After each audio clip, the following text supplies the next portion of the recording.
Okay, break down the Chiefs game. So I'm watching the Chiefs game, and it is, I think, 23-29 with like 2 minutes left in the game. Chiefs score, it's 26-21, I think. The Chiefs are up. Buffalo drives down the field and scores with like 4 minutes left. It's 29-26. They complete a 2-point conversion. Chiefs, it's like 4 minutes left, 3 minutes left, whatever it is. They complete a long pass out of nowhere to Tyreek Hill, who's a fucking human video game. He scores a touchdown, I think like 65 yards. It's like a 12-yard pass, and then he just runs like a fucking joystick. Legit, as he's running the end zone, that's how fucking fast he is. He flashes a peace sign to a guy that's in front of him. He's in front of him, making an angle at him, and Tyreek Hill is like that. Like, I got this, bro. It's over. You're not gonna stop me. They score a touchdown, and then in the last 2 minutes of that game, I think 27 points were scored or some shit like that. Unbelievable. Yeah. The Bucks came back down and scored. The Chiefs scored again, and the Bills completed a 4th and 16 to go up. 4th and 16 touchdown pass. Chiefs score again, and then Buffalo scores another touchdown. They have a minute left. They score another touchdown with 13 seconds left. Game should be over. The Chiefs drive 50-plus yards in 13 seconds, kick a field goal to tie the game, and then win it in overtime. It is legitimately the craziest fucking game I've ever seen in my life. It was unreal watching that. Unbelievable. And I feel so bad, and this is what sucks about a game like football as opposed to basketball. Josh Allen, the quarterback of the Bills, obviously he's playing in the same conference as this guy, Patrick Mahomes, who's the fucking best player in the league right now. They can never get past the Chiefs. He played a perfect game. He threw 4 or 5 touchdowns in this game, scrambled his ass off. I don't think he threw a pick. I don't remember seeing an interception. Played a perfect game, scored what should be a game-winning touchdown with 13 seconds left, and you should finally say, yo, I slayed the dragon. We got past him. Can you imagine Game 7, Kings, Lakers, when the Kings were up? Oh, yeah, It was like that, Yeah. but he didn't miss a single free throw. Imagine he's Chris Webber, and he went perfect from the field. Oh, wow. And played a flawless game, was 10 for 10, didn't have any turnovers, and then still lost because everybody else fucked up. That's what it's like. And I don't know how you recover from that. And that's where I'm like, I'm fucking heartbroken, dude. As a sports fan, you want to see guys achieve things. Yeah. Like, as great as Mahomes is, you would love to see this guy get one at least. And I think this was his shot, and it's done. Like, mentally, I don't think he's young, but mentally, I don't think you get past that. Why? What? Yeah, what are you talking about? Because he didn't do anything wrong. Yeah, but you had the team, you had their offensive coordinator is maybe the best in the league. He's going to get a head coaching job. So you're going to lose this guy who called great plays, who helped you develop a ton as a quarterback. Right. You did everything perfectly. You had the fucking best player, one of the best players in history when it's all said and done, probably on the ropes. He was done. You did everything you could, and then you still couldn't win.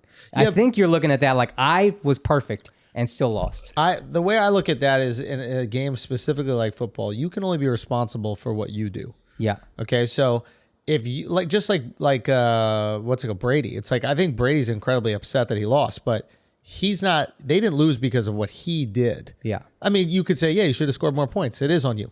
But like Josh Allen put his team in position to win, and his defense lost it for him. Right. If he threw the pick And coaching. Also, what they did, they were, again, rushing 4 people, which is not a blitz on Patrick Mahomes, but like, dude, rush 2 or 3 people. Who gives a fuck about sacking him? Yeah. Cover Tyreek Hill, cover Travis Kelce, and yeah. don't let them eat up field. That's Yeah. it. Just keep everything short. But they were so terrified from that Tyreek Hill touchdown earlier that they had people playing too far back. They made the opposite mistake of the Bucs. They had people 30, 40 yards downfield. and they let him gobble up. And then you let 2 Yardage. 19, 20 yards plays happen, and they get in field goal fuck. range, whatever, 19 and 30 or whatever it was. And that's how, and even just like kicking, they kicked like a touchback. Didn't take any time off the clock with the kickoff. What normally teams will do is do like a real shitty kick to like the 20-yard line. Yeah. Let some fat-ass lineman try to run it back. Yeah. And then waste 4 seconds. Yeah. If you got the best player in the world on the other side playing quarterback, take every second off you can. Yeah, that's So he got interesting. fucked by coaching. He got fucked by his defense. He did everything perfectly, and everybody else failed. Hey, Stephon Diggs, who I love, last year there was this cool thing when they lost to the Chiefs in the championship game. He stayed on the field and watched them celebrate. I want to remember how shitty this feels, and I'm getting that next year. Yeah. The guy had 1 catch for 7 yards this game. Oh, God. So he stunk it up. Another receiver can be had 4 upset. touchdowns. He could be upset, but Josh Allen is a household name out Yeah, there. now he's just a superstar. Yeah, everyone. I mean, ESPN was saying like everyone was ready to say he's Tom Brady, and then they forgot Mahomes is Mahomes. Yeah. So all he is like You're just not Mahomes yet, maybe. I know. But everything else, you're perfect, and you are now a household name. His legacy went up Okay. for sure. Yeah. I worry that I don't know when they get this chance. I mean, again. my guys hit me in the group chat, and they're basically like, "Oh yeah, this is Brady and Manning now. Like this is the 1-2 in the league." And the fact that we're looking at Josh Allen as a 2 when he wasn't even mentioned in the conversation before this game, Yeah. I think is a huge bump, and he's going to get that self-esteem boost from everybody recognizing I what hope a so. great game.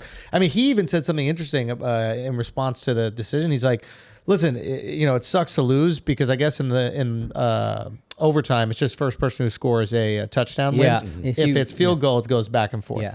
But so he goes, "Look, it sucks that we lost, but if we were in their position, we scored, we would have won. So you can be annoyed by the rules, but Right. if we'd won, we'd be incredibly happy with them." So I thought that was like a really measured take, especially right afterwards. Like normally people would be like clamoring to change the rules and this is unfair and give us a chance to go back and yada, yada, yada.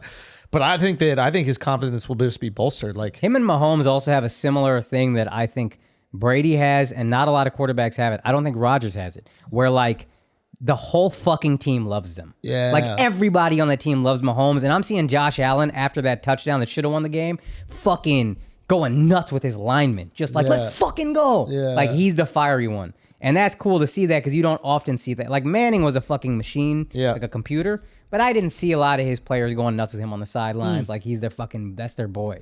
That's a rare thing. So it will be cool if they, and Joe Burrow's another one in that conference, and this other guy, Justin Herbert, could be good, like really good, but that's going to be fun as fuck. But I do hope he gets one. And I think Mahomes is so goddamn good, it doesn't really matter. If you can give him adequate blocking, nobody can beat him. So what is your prediction? I think the Chiefs are going to win it if they get adequate blocking. I think the Rams will win against the 49ers. I think the 49ers beat the Packers because the weather was so shitty, it kind of nullified Aaron Rodgers. Right. And I think also a lot of people are going to have takes about how Aaron Rodgers isn't good, and that's going to be fun. But like, I was looking into some stats. He's without his Super Bowl run, he's 7-9 in the playoffs. Yeah. Even with it, he's 11-9, which isn't that great. Yeah. Without Mike McCarthy, who everybody thought is the problem, and I don't think he's a good coach, he's 2-3 in the playoffs. Like this guy has not produced at a high level in the playoffs. I think the main problem is when it's fucking freezing cold, the ball is like a brick. Throwing it is harder. Catching it is harder. Everything is harder. So if you're the best quarterback in the league, arguably one of the best of all time, you don't want to be playing in fucking minus 20 degree weather. Yeah. You want to be in a nice dome. So where do you think? Indianapolis is probably going to make a run. I think people say he's going to go to Denver or Carolina, which would be fun. Denver. Denver is a little cold. I would like to see him in New Orleans. Ooh. I don't know if Peyton is going to stay. There's rumors their coach might leave. But if they would just pony up, if they could, whatever picks, and they're way over the cap all the time, but just make it work, I would love to see Aaron Rodgers and Sean Payton. I would love to see that. Ooh, interesting. Yeah. That would be fun. I guess the only reason I said Denver is because Elway. Elway's going to go after him heavy. Yeah. They're probably going to, smart money says that's where he'll go, and then Carolina maybe because their owner is like new and aggressive, and it's the coach's last chance to stay, who I thought was going to be good, but he doesn't seem to be, Matt Rule. He's like, if he doesn't produce this year, he's fired. Right. So they're going to probably throw a ton of shit at Green Bay and say, let's take Aaron Rodgers off your hands. But I would personally love to see Indianapolis because their coach is good and it's a dome and their defense is good and their run game is good, or New Orleans just because of Sean Payton and the defense is great.